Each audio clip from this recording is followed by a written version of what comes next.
Vamos a pedir que el Señor en esta tarde nos muestre algunas cositas interesantes acerca de su palabra y sobre todo lo que les acabo de decir, hermano. Estar preparados, tener respuestas correctas, adecuadas, para que cuando los inconversos, la gente que no conocen al Señor, vengan a hacernos preguntas, nosotros podamos responderle correctamente. Bendito sea Dios. Señor, te damos muchas gracias en esta tarde porque en tu palabra, palabra viva, palabra eficaz, encontramos las respuestas, la solución a muchas cosas que el mundo se pregunta e ignora. Te pedimos, Dios mío, en el nombre bendito y poderoso de tu amado Hijo Jesús, que todo lo que compartamos en esta tarde sea de bendición, sobre todo para los que están buscando la verdad, para los que quieren adquirir conocimiento y conocer la verdad, verdad que les hará libres. Ayúdanos en esta tarde, Señor, a la luz de tu palabra, a dar respuestas a tantos interrogantes y preguntas que la gente tiene hoy en día. Nos ponemos en tus manos y pedimos que nos des luz y claridad en tu palabra, para que podamos, Dios mío, creer adecuadamente, estar firmes en la fe, sin titubear, sabiendo en quién hemos creído.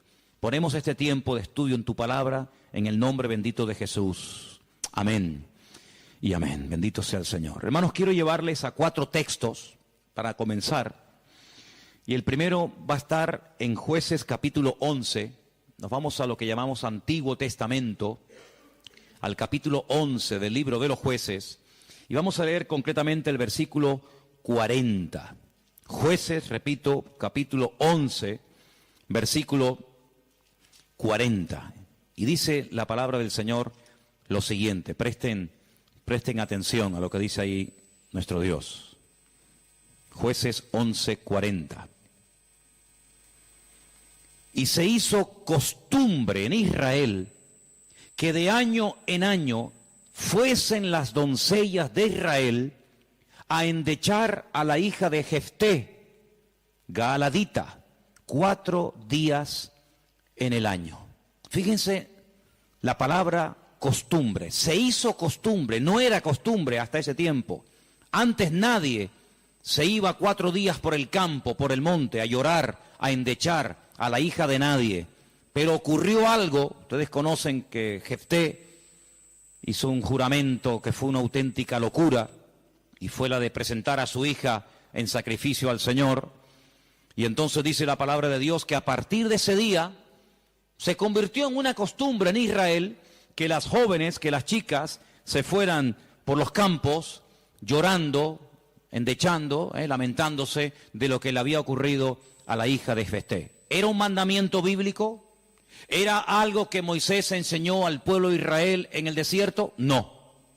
Sino que se hizo costumbre. Empezaron un año y otro año, una generación y otra generación, hasta que aquello se convirtió en una costumbre.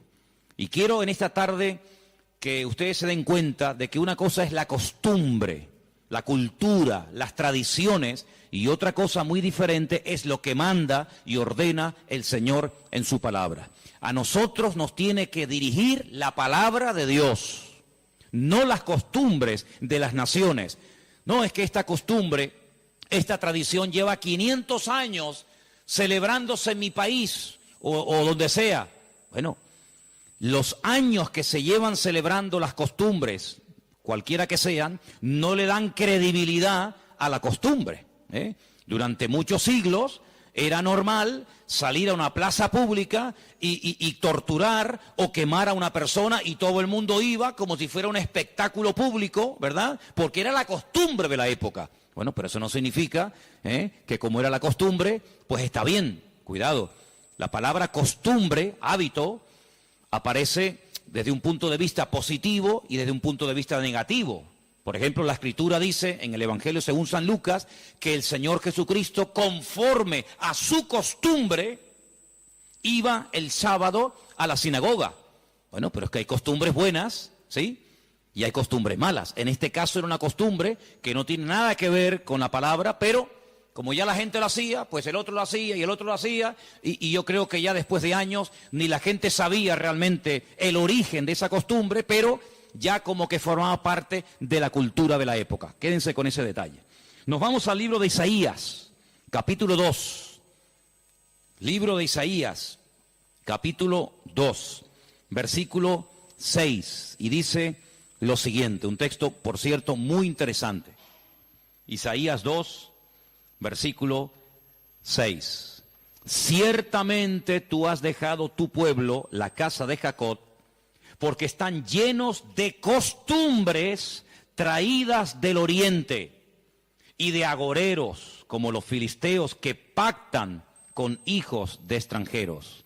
Uno de los reproches que el profeta Isaías lanzaba en la época en la que él le tocó servir al Señor en su ministerio es que ustedes se han llenado de costumbres que no son costumbres con una base bíblica, no son costumbres basados en un mandamiento de la Escritura, sino en costumbres, como dice aquí, importadas, traídas de Oriente, que no tienen nada que ver con ustedes. Por ejemplo, aquí en España, país en el que vivimos, pues se ha metido con una fuerza tremenda una fiesta, que era una costumbre de pueblos paganos, dicho sea de paso, que se ha celebrado hace poco, la famosa fiesta de Halloween, y tú estudias la historia de nuestros pueblos, aquí hay hermanos de otros países de Latinoamérica, y Halloween no tiene absolutamente nada que ver con la cultura latina, absolutamente. Halloween no tiene nada que ver ni con Argentina, ni Uruguay, ni Venezuela, ni Cuba, ni España, son costumbres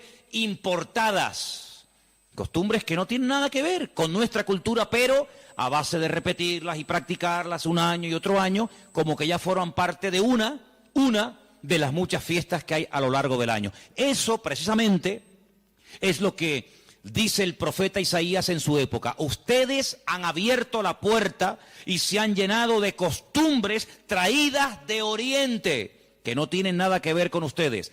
Y dicho sea de paso, la mayoría de esas costumbres traídas de Oriente eran costumbres paganas, costumbres que no tenían absolutamente nada que ver con la palabra del Señor. Vamos a avanzar. Libro de Jeremías, capítulo 10. Jeremías, el capítulo 10, leemos lo siguiente, versículo 3. Jeremías 10, versículo 3. Miren qué texto tan interesante. Porque las costumbres de los pueblos son, ¿qué dice ahí? Vanidad. Vanidad de vanidades, decía el predicador. Las costumbres de los pueblos son vanidad. Y ahora habla acerca de la idolatría, que era una de las costumbres, no del pueblo de Dios, sino de los pueblos paganos. Ahí la palabra pueblos es la palabra goyín. La palabra goyín significa naciones. Cuando se habla de Israel, se menciona Israel, para que no haya género de duda. Pero cuando se habla de naciones paganas, naciones extranjeras, naciones, digamos, no adoradoras del Dios vivo y verdadero, se les llama goyín, se les llama naciones. Y en este caso dice, las costumbres de esas naciones, de esos pueblos, son todas absolutamente vanidades. Quédense con eso.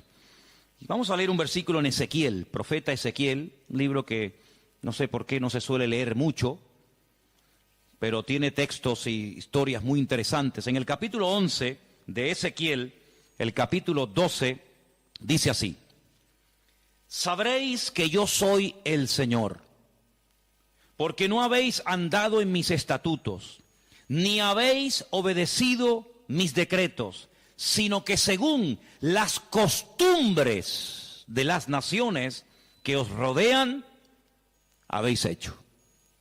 Las costumbres de las naciones que les rodean, esas son las que ustedes están practicando. No los estatutos, ni decretos, ni fiestas, ni celebraciones que nuestro Dios ha ordenado en su palabra, sino que todo lo contrario. Hay momentos, ustedes seguramente han leído esos pasajes, donde los profetas, tratando de convencer, de sacudir al pueblo de Israel, les decían, a ver, vamos a ver, díganme ustedes un pueblo, una nación que haya cambiado sus dioses, que hayan dejado sus idolatrías por nuestro Dios. Ninguno. Los egipcios, mira que vieron milagros los egipcios, porque las famosas 10 plagas de Egipto eran milagros, eran demostraciones del poder de Dios, ¿sí o no? Totalmente. Dejaron los egipcios al convencerse de que sus dioses no servían para nada, que hicieron el ridículo. Dejaron los egipcios su idolatría para creer en el Dios de los hebreos, en el Dios de Moisés, ¿sí o no? Para nada. Es más, cuando salen de Egipto, ¿qué hace el faraón? Vamos a perseguirlos, vamos a atraparlos y llevarlos otra vez a Egipto para que sean nuestra mano de obra. No se convirtieron, no se arrepintieron. Y mira que vieron la gloria de Dios, un río lleno de sangre. Bueno, eso es algo tremendo. Cruzaban la calle y allí la gente tenía luz y alegría y vida. Y a este lado, muerte, los animales se morían llenos de úlceras, llenos de llagas, miseria, pobreza, muerte. Oiga, aquí hay una diferencia. Esta gente pinta con sangre de cordero las puertas de la casa y no se muere nadie. Y nosotros, los poderosos egipcios, incluido el faraón, se mueren todos los primogénitos. ¿Te parece poca diferencia? Y así podríamos hablar de otra, ¿verdad? Se convirtieron, dejaron su idolatría por el Dios de Abraham, de Isaac y de Jacob. No. Daniel, en Babilonia, ¿cuántas veces vieron la gloria de Dios a aquella gente? Vieron a Daniel sobrevivir toda una noche y no ser atacado por los leones cuando lo metieron en el foso. ¿Se acuerdan, sí o no? Vieron a aquellos 3 jóvenes que les habían cambiado el nombre, que no se quemaron dentro del horno de fuego. ¿Cambiaron? ¿Recapacitaron? Ninguno. Dice, ¿cómo es posible que ustedes habéis podido comprobar que ninguna nación ha dejado sus dioses, su paganismo, para creer en nuestro Dios? Y sin embargo, ustedes sí lo han hecho. Dejaron al Dios vivo y verdadero para adorar a Moloch, a Milcón, a Astaroth, a Asera, a Baal. ¿Cómo puede ser eso? Pues eso fue lo que pasó. Ellos cambiaron al Dios verdadero por aquellos dioses. Y dice el profeta Ezequiel en este pasaje, todo eso que habéis hecho son las costumbres de las naciones que les rodean, pero ustedes, en vez de influenciarles a ellos, que ellos se conviertan a ustedes, ha pasado todo lo contrario. Ustedes se han terminado convirtiendo a ellos. Han adoptado su forma de vivir, su forma de adorar, su forma de cantar, su forma de comportarse. Y esto es algo realmente increíble, porque esto no ha pasado nunca, nunca en la historia de la humanidad. Una nación ha dejado el paganismo, ha renunciado 100% a toda esa mentira y ha abrazado la fe única y verdadera. Sin embargo, ustedes tenían al verdadero y lo han abandonado. Otros profetas utilizaban el término han adulterado, han sido infieles a vuestro Dios. ¿Para adorar a quién? Al Dios de las moscas, al Dios de los excrementos, como hay por ahí un Dios también en la Biblia que se llama el Dios de los excrementos, para adorar a las criaturas en vez de adorar al Creador. Increíble, increíble. Entonces, los profetas que hemos leído, Jeremías, Isaías, Ezequiel y también en el libro de Jueces, dicen que todo eso, esas costumbres son todas vanidades. Y entonces nosotros como creyentes, que hemos, como dice la Biblia, pasado de muerte a vida, cuando nos convertimos al Señor, cuando salimos de donde hemos salido cada uno, pues tenemos con el paso del tiempo que no solamente decirle al Señor, Dios mío, gracias por haberme salvado, gracias por haberme perdonado los pecados, sino que quiero también pedirte, quiero que me ilumines, porque a lo mejor de mi antigua vida, cuando yo no te conocía, cuando andaba en la ignorancia, cuando estaba en la idolatría, en las costumbres que practiqué yo y mi familia durante toda la vida, Señor, quiero que tú me ilumines, por si acaso todavía puede ser que en mi vida, en mi familia, en mi forma de hablar, de pensar, de vestirme, etcétera, etcétera, todavía quedar algo que no está bien, pero que como lo hace todo el mundo, pues no parece que sea tan malo. Porque si os dais cuenta, hermanos, hay cosas que se hacen hoy en día que están mal. Pero sin embargo, como las hace todo el mundo, no se ven mal. Por ejemplo, a mí una de las cosas que me llama la atención, cuando voy a lo mejor a algún supermercado, es que de un tiempo a esta parte, en la parte donde está todo lo que es los puros y los cigarrillos y todo esto, es increíble. ¿Os habéis dado cuenta lo que ponen como advertencia, en las cajas de cigarrillos, el cigarrillo mata, ¿eh? El cigarrillo produce enfermedades pulmonares, cáncer, y esto y lo otro. Pero ¿quién hoy en día iría por la calle poniéndole una multa a una persona por fumar? Nadie. ¿Por qué? Porque como lo hace todo el mundo, ya forma parte de una vida normal, pues no se ve tan mal. Pero cuidado, el que lo haga mucha gente no significa de que esté bien, ¿sí o no? Entonces puede ser que a lo mejor algunos de ustedes en algún momento se ha sentido, perdonen la expresión, como un bicho raro en su puesto de trabajo, con los amigos, con la familia, con los vecinos, ¿sí o no? Porque resulta que todo el mundo ve bien, pues ciertas y determinadas cosas que cuando vamos al manual, cuando vamos a la palabra de Dios, resulta que no solamente están mal, sino que incluso son pecado y abominación ante los ojos de Dios. Vaya usted a una manifestación de miles y miles y miles de personas a favor del aborto y párese en esa marcha y diga que el aborto es un crimen, que es un asesinato y que eso es una abominación delante de Dios. ¿Lo matan? ¿Sí o no? ¿Lo matan? Párese usted en una manifestación donde están llevando a una virgen, a un patrón, a un santo y diga, ¿pero qué estáis haciendo? Si nuestro Dios prohíbe todo esto, si eso es abominación delante de nuestro Dios, si en la base mínima, que son los 10 mandamientos, ya se prohíbe categóricamente todo esto, ¿te matan?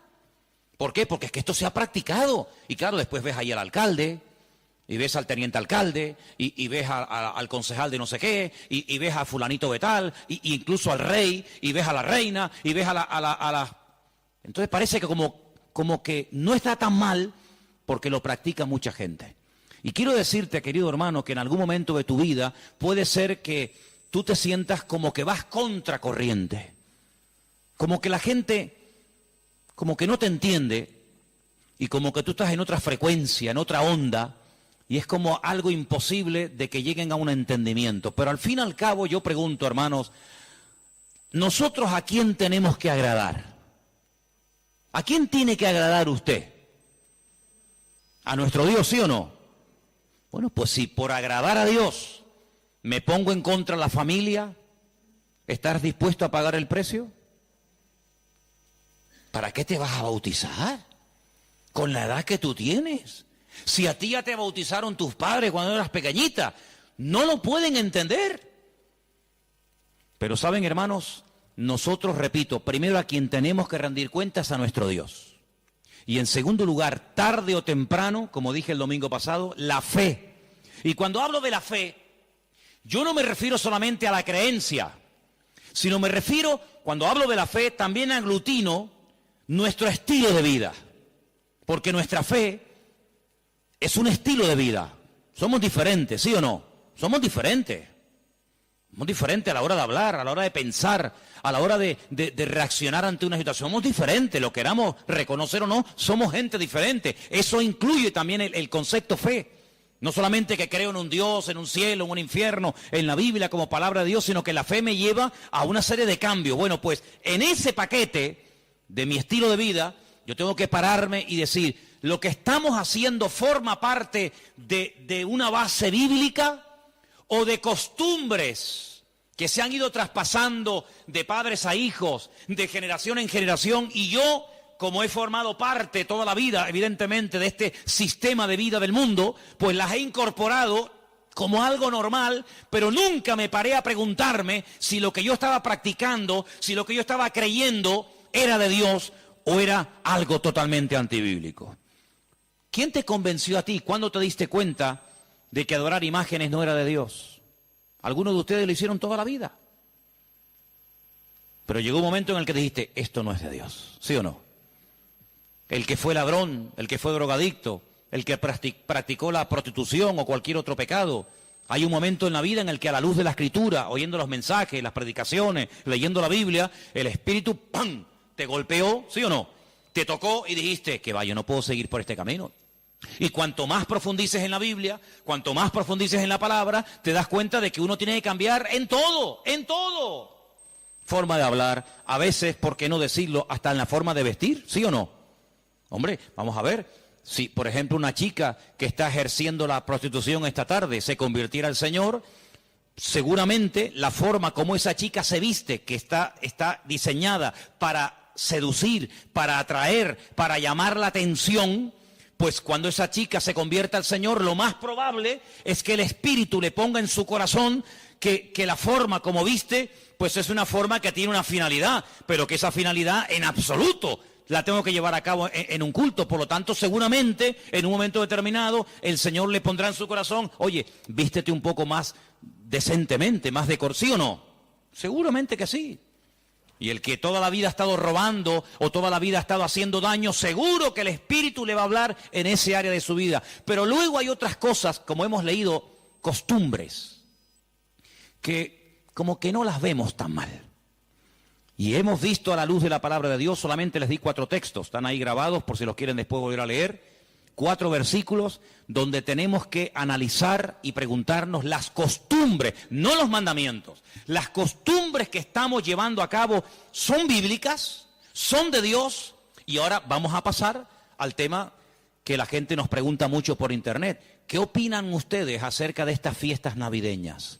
¿Puede un cristiano? ¿No puede un cristiano? ¿Está bien esto? ¿Está bien aquello? Bueno, lo primero que tenemos que partir de la base es la siguiente. Nadie, absolutamente nadie, desde que el cristianismo o desde que Cristo vino a este mundo, y mira que lo han intentado, nadie sabe exactamente el día en el que nació el Señor Jesucristo. Nadie. A lo largo de la historia se ha especulado, incluso, si ustedes se meten a estudiar este tema, incluso algunos llegaron a predicar y a enseñar en sus respectivos congregaciones o ministerios que Jesús nació entre marzo y abril. Otros entre septiembre y octubre. Y así diferentes opiniones. Por lo tanto, partimos de la base de que, lógicamente, el Nuevo Testamento, porque el Antiguo no te lo va a decir, porque no había nacido. El Nuevo Testamento en ninguna parte te dice exactamente el día en el que el Señor Jesucristo nació. Nadie sabe absolutamente nada. Sí sabemos que murió en una época en la que los judíos estaban celebrando una fiesta llamada la Pascua. Sí sabemos que hay una fiesta que nosotros la conocemos como Pentecostés, que su nombre original es Shavuot, la fiesta de las semanas, que el Señor la utilizó para que en esos días, en ese día concretamente, pues aquel grupo que había en aquella casa fueran llenos del Espíritu Santo. Eso sí lo sabemos. También podemos saber con exactitud que el Señor Jesucristo, la noche que fue entregado y en ese lapsus de entre una hora y otra, y fue a ser crucificado, se estaba celebrando la fiesta de los panes sin levaduras que se unía a la de la Pascua. Todo eso está clarísimo. Y sabemos pues cuándo hay que celebrar la fiesta de la Pascua y la fiesta de Pentecostés y la fiesta de los tabernáculos. Todo eso lo sabemos porque está estipulado en la Biblia. Y te dice, contarás desde tal día a tal día, tanta semana. ¡Pum! Y eso es matemático. Pero en cuanto al nacimiento de Cristo, la Biblia no nos da ninguna información exacta de cuándo nació. ¿Por qué? Porque en nuestra concepción, entre comillas, cristiana, cometemos un gravísimo error. Y es que Jesucristo nació en un contexto judío, no en un contexto cristiano. Jesús nunca fue a ninguna iglesia evangélica, él toda la vida fue a sinagogas. Jesús nunca practicó costumbres cristianas. Las costumbres que él practicó y su padre y su madre y sus antepasados eran costumbres judías, ¿verdad? Por lo tanto, para nosotros se comienza a contar desde el nacimiento del niño y dice, bueno, el niño nació el 2 de octubre. Pues al año que viene, el día 2 de octubre, el niño cumple un añito. ¿Sí o no? En la mentalidad judía no se cuenta el tiempo así. En la mentalidad judía, en el momento en el que la mujer sabe que está embarazada, en el que la mujer sabe perfectamente que sí o sí está embarazada, ahí se empieza a contar. No a partir del nacimiento a los 9 meses, ¿me entendéis? Por lo tanto, ya empezamos mal. Es como, por ejemplo, cuando nosotros decimos, bueno, ahora mismo aquí en Tenerife tenemos las 8 en punto de la noche. A las 12:01 será día viernes.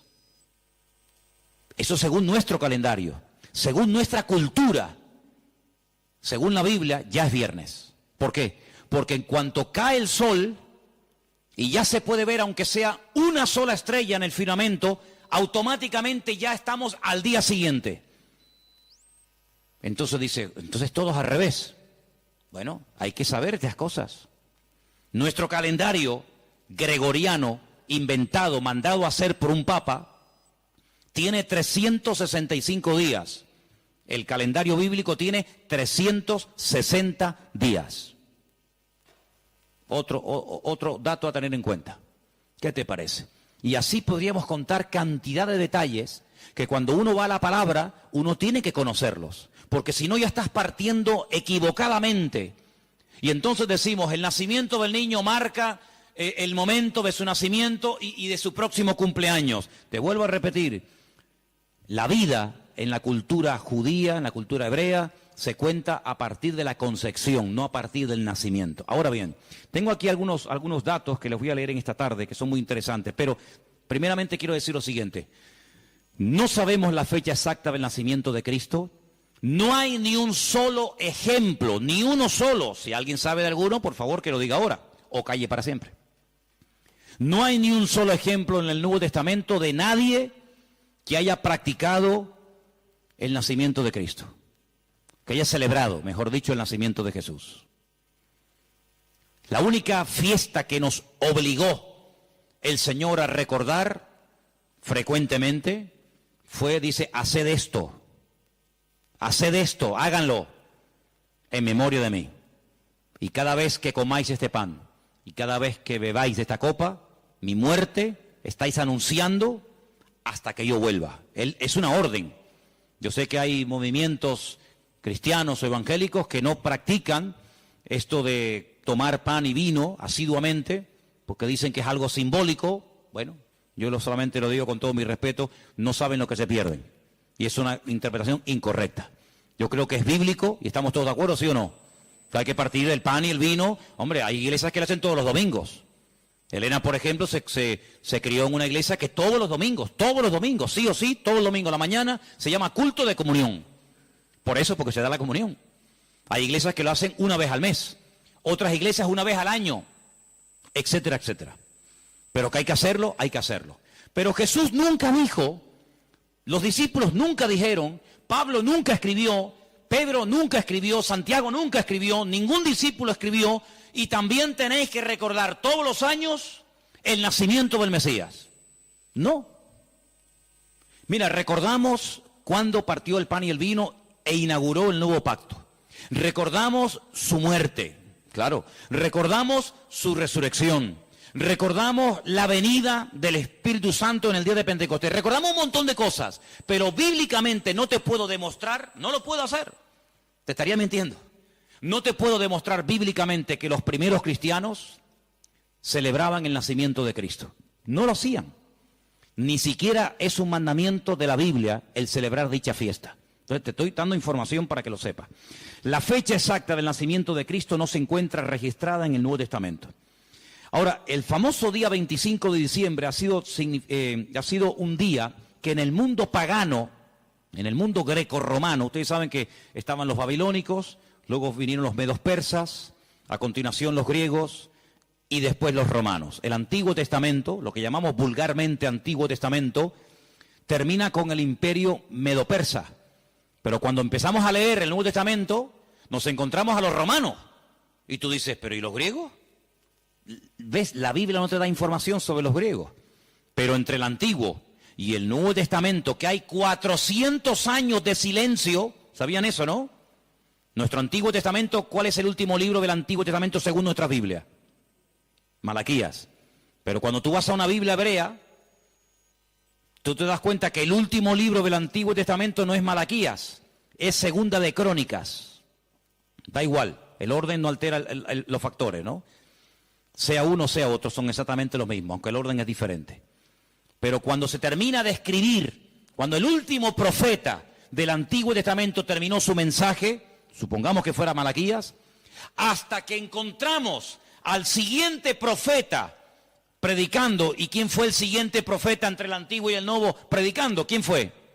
Juan el Bautista. Hay 400 años de silencio. No hubieron profeta entre Malaquías y Juan el Bautista.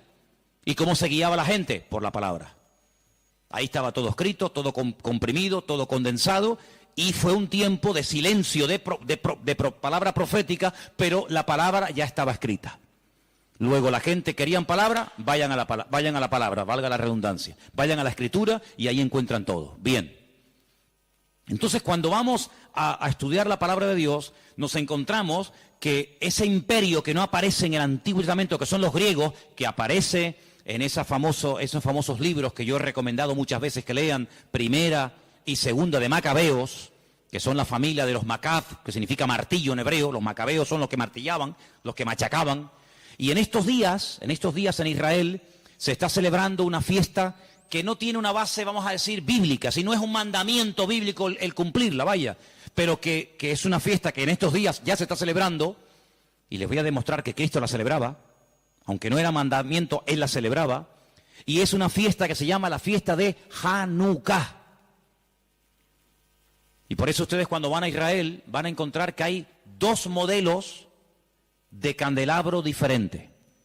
Está el famoso menorá, que tiene 7 brazos, y después se encuentran la Hanukkía. Menorá es el de 7, Hanukkía es el de 9. Y tú dices, ¿qué diferencia hay entre uno de 7 y uno de 9? Bueno, te lo voy a decir. El candelabro de 7, la menorá, era el que se utilizaba primeramente en el tabernáculo y después en el templo, pues para iluminar. No había luz eléctrica, no había un interruptor y se encendía la luz, sino que se ponía aceite, ¿verdad? Se iluminaba para que el sacerdote pudiera moverse y pudiera ministrar en el templo, ¿verdad? Ya dimos en su día una explicación de que el primer versículo, quédense con este dato, el primer versículo de los primeros 5 libros de la Biblia, Génesis 1.1, Éxodo 1.1, Números 1.1, Levítico 1.1 y Deuteronomio 1.1, nos explican todo lo que tiene el menorá. ¿Cuántas palabras tiene en hebreo el primer versículo de Génesis? 7 brazos. Otra característica de la menorá la encontramos en Éxodo 1.1 y así sucesivamente, pero no voy a entrar en detalles acerca de eso. Pero en la época de los seleucidas, en la época de los griegos, déjenme que les cuente algo de historia, que es bueno saberlo. Cuando Alejandro Magno muere, dicen que era homosexual, no dejó descendencia. Es el único imperio que pervive después de la muerte del emperador, pero no en sus hijos, sino en sus generales. Por eso Daniel, cuando está en Babilonia, dice que él vio a un leopardo con 4 cabezas. Y las 4 cabezas son los 4 generales que cuando Alejandro Magno muere, se reparten en 4 pedazos el mundo que había conquistado Alejandro Magno, ¿verdad?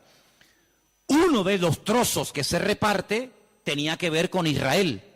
Y allí estaba el famoso Antíoco Epifanes, que era terrible, terrible.